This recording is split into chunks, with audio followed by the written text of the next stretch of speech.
সাজানো গুছানো পরিপাটি একটা সংসার প্রত্যেকটা মেয়ে চায়, কিন্তু বেলা শেষে কয়টা মেয়ে পায় এটা আসলে ভাগ্যের উপরে ডিপেন্ড করে। কেউ হয়তো অনেক সুখেই থাকে, আবার কেউ হয়তো দুঃখের সাগরে ভাসে। আসসালামু আলাইকুম, হাই এভরিওয়ান, কেমন আছেন সবাই? আশা করি আল্লাহর রহমতে সবাই ভালো আছেন। তো সকালবেলা আজকে ঘুম থেকে উঠে অন্যান্য কাজ আজকে আর করি নাই।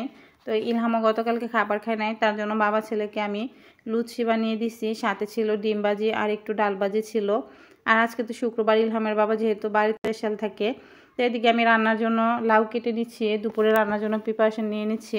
আর আমি দেখা গেছে সকালে নাস্তার পরপরই দুপুরে রান্নাটা গুছিয়ে নেই, কারণ হচ্ছে দুপুরে রান্না করতে করতে দেখা যায় অনেক লেট হয়ে যায়, যেহেতু আমি ভিডিও করি, ভিডিও এডিট করতে করতে। আর এদিকে আমি ফ্রিজ থেকে ব্রয়লার মুরগি নামিয়ে নিছি, হাফ ব্রয়লার মুরগি আছে এখানে। আর আমি 2টা লেগ পিস আর 4টা পা রেখে দিছি। ইলহাম লেগ পিস আর পা 2টাই খেতে পছন্দ করে, তো ভাবলাম এগুলো আজকে রান্না করে নেই লাউ দিয়ে। আর ইলহামের বাবা লাউ তরকারি এটা অনেক পছন্দ করে। তো আমি মুরগিটা এখানে ভালো করে ওয়াশ করে ধুয়ে লবণ হলুদ মাখিয়ে নিচ্ছি। আর ওদিকে আমি ভিডিওতে দেখানো হয় নাই, মশলাও বেটে নিছি পাটাতে। তো এখন আমি মুরগিগুলো ভাজি করে নিচ্ছি। আর আমার কাছে মনে হয় যে কোনো সবজির সাথে যদি ব্রয়লার মুরগিটা যায়, এটা ভাজি করে দিলে একটু ভালো লাগে দেখতে।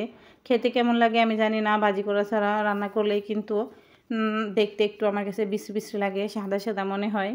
আর আমরা তো বাঙালি, সাদা জিনিস, সাদা তরকারি হোক কিংবা মাছ মাংস হোক, খেতে তো একটু অনীহা দেখায়। তো যাই হোক, এদিকে আমি মুরগিটাও ভাজি করে নিলাম একটু টাইট করে, যাতে খেতে ভালো লাগে। আর লাউ তো আমার পছন্দের তরকারি না, কিন্তু ইলহামের বাবা আর ইলহাম একটু একটু খায়, কিন্তু ইলহামের বাবার অনেক পছন্দের খাবার। আমার মনে হয় এটা একদম শান্তশিষ্ট নম্রভদ্র একটা তরকারি, যার সাথে মরিচ বা জাল কোনোটাই যায় না। তো ভাবলাম আজকে একটু জাল দিয়ে রান্না করে দেখি খেতে ভালো লাগে কিনা।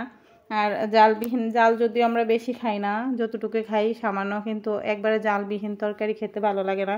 তো এদিকে আমি ব্রয়লার মুরগিটা ভাজি করে আর একটা হাঁড়িতে ট্রান্সফার করে নিচ্ছি তেলটা। আর এখন আমি এর মধ্যে থেতো করে রাখা পেঁয়াজ রসুন দিয়ে দিচ্ছি। আর এটা ব্রাউন হয়ে গেলে এর মধ্যে দিয়ে দিচ্ছি আদা রসুন বাটা, দিয়ে কষিয়ে নিচ্ছি। আর এখন পরের মতো লবণ দিয়ে দিলাম। আর দিয়ে দিচ্ছি আমি এক শুকনো উপকরণগুলো দিয়ে দিচ্ছি এখানে হলুদের গুঁড়ো, মরিচের গুঁড়া, আর দিয়ে দিচ্ছি এখানে জিরার গুঁড়া পরের মতো, দিয়ে আমি কিছুক্ষণ কষিয়ে নিচ্ছি একটু পানি দিয়ে, যাতে মশলাটা পুড়ে না যায়। আর এখানে একটু গরম মশলার গুঁড়া দিয়ে দিচ্ছি, এগুলো আমি একসাথে ব্লেন্ড করে রেখে দিয়েছিলাম একটু একটু করে। আর এমনিতেও আমি গরম মশলার গুঁড়া বেশি একটা করে রেখে দিই না, কারণ হচ্ছে আমার কাছে দেখা যায় গন্ধটা নষ্ট হয়ে যায়। তো এদিকে মশলাটা কষানো হলে আমি এর মধ্যে গিলা কলিজা আর ফাগুলো দিয়ে কিছুক্ষণ কষিয়ে নিচ্ছি, কারণ এগুলো তো আর ভাজি করি নাই, এগুলো একটু সিদ্ধ করা লাগবে তার জন্য। আর এখন আমি বেজে রাখা মুরগিগুলো দিয়ে দিচ্ছি, দিয়ে কষিয়ে নিচ্ছি। তো মুরগিটা আগে একটু কষিয়ে আমি মুরগিটা নামিয়ে নেব, এর মধ্যে একটু পানিও দিয়ে দিচ্ছি যাতে ভালোভাবে একটু মশলাটা ভিতরে যায়। দিয়ে ঢাকনা দিয়ে কিছুক্ষণ কষিয়ে আমি নামিয়ে নিচ্ছি মুরগিটা। এখন মুরগিটা নামানোর পরে আমি এর মধ্যে লাউটা দিয়ে দেবো। চাইলে মুরগিটা না নামালেও পারতাম, কিন্তু দেখা যায় সবজির সাথে সিদ্ধ হতে হতে মুরগি গায়ে থেকে মানে মশলাটা একটু বের হয়ে গেলে খেতে ভালো লাগে না, বা বেশি সফট হয়ে গেলেও ব্রয়লার মুরগি খেতে ভালো লাগে না। আমি সবসময় চেষ্টা করি ব্রয়লার মুরগিটা একটু টাইট রাখার জন্য, যাতে খেতে একটু ভালো লাগে। তো এদিকে লাউটা আমি দিয়ে দিলাম, লাউটা নরম হয়ে এলে এর মধ্যে আমি বেজে রাখা মুরগিগুলো ঢেলে দিচ্ছি। আর এই রান্নাটা অনেকের হয়তো পছন্দ, আবার অনেকের পছন্দ না। আমার পছন্দ না হলো আমি সবসময় দেখা যায় রান্না করার আগে ইলহামের বাবাকে জিজ্ঞেস করি, যদি বাড়িতে না থাকে ফোন দিয়ে জিজ্ঞেস করি কি রান্না করব। আসলে আমি চেষ্টা করি ওদের চয়েস মতো, ওদের পছন্দ মতো রান্না করার জন্য। আর আমার তো যেহেতু আমি মহিলা মানুষ, আমার তো তেমন কোনো সমস্যা নাই, মহিলাদের আসলে সব কিছুতে মানিয়ে নিতে হয়। তো এইদিকে আমার কথা বলতে বলতে লাউটাও রান্না হয়ে গেছে, এখন আমি ধনেপাতা দিয়ে আর কিছুক্ষণ রান্না করে নিচ্ছি, নিয়ে নামিয়ে নিচ্ছি। আর আজকে একটা তরকারি রান্না করে নিলাম। ইলহামের বাবা আসলে বেশি তরকারি দিয়ে ভাত খেতে পছন্দ করে না, ও নাকি স্বাদ পায় না কয়েক রকম তরকারি রান্না করলে।